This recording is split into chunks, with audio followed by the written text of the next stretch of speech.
श्री सद्गुरुनाथ सखयानंद महाराज यांची कीर्तन मालिका. कीर्तन पहिले. अभंग आहे. रूप पाहता लोचनी सुख झाले ओ साजनी, तो हा विठ्ठल बरवा, तो हा माधव बरवा, तो हा माधव बरवा, तो हा माधव बरवा.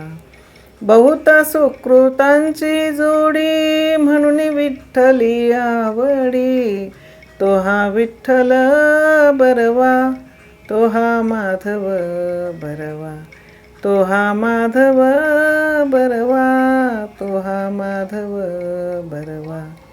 सर्व सुखाचे आगर, सर्व सुखाचे आगर, बाप रखुमा देवीवर, बाप रखुमा देवीवर, तो हा विठ्ठल बरवा, तो हा विठ्ठल बरवा.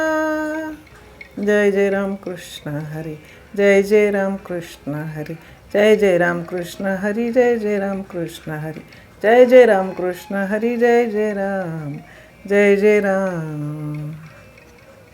रूप पाहता लोचने सुख झाले ओ साजने, तो हा विठ्ठल बरवा, तो हा माधव बरवा.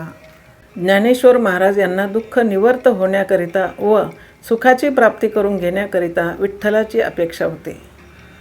सुख एक विठ्ठलाच्या चरणापाशीच आहे करिता विठ्ठल डोळ्याने पाहिला व त्यांना समाधान झाले. ते रूप कोणते? ज्या विठ्ठलाचे वर्णन निर्गुण स्वरूप आहे, ह्याच प्रमाण विठ्ठल जळी स्थळी भरला, ठाव नाही कोठे उरला. अगाम्या दृष्टीने पाहिला विठ्ठलचे, जया श्रुती नेती नेती म्हणती गोविंदुरे. स्वरूप निर्गुण असून सर्व ठिकाणी व्यापक आहे आणि अतिशयानंद त्यातच आहे, असे तुकाराम महाराज एके ठिकाणी वर्णन करतात. आत्मसुख घ्या रे उघडा ज्ञानदृष्टी, यावी न चावटी करू नका.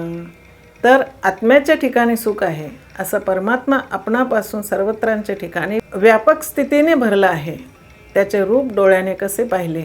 कारण आत्मा तर निर्गुण निराकार सच्चिदानंद रूप आहे. तर डोळ्यांचा डोळा जो विवेक, त्या विवेकाने जीवाच्या ठिकाणी अनुभव घेतला. विठ्ठलास पाहण्याचा विवेक श्री गुरु निवृत्तीनाथ महाराज यांच्या कृपेने मिळविला. ज्ञानदेव म्हणे निवृत्ती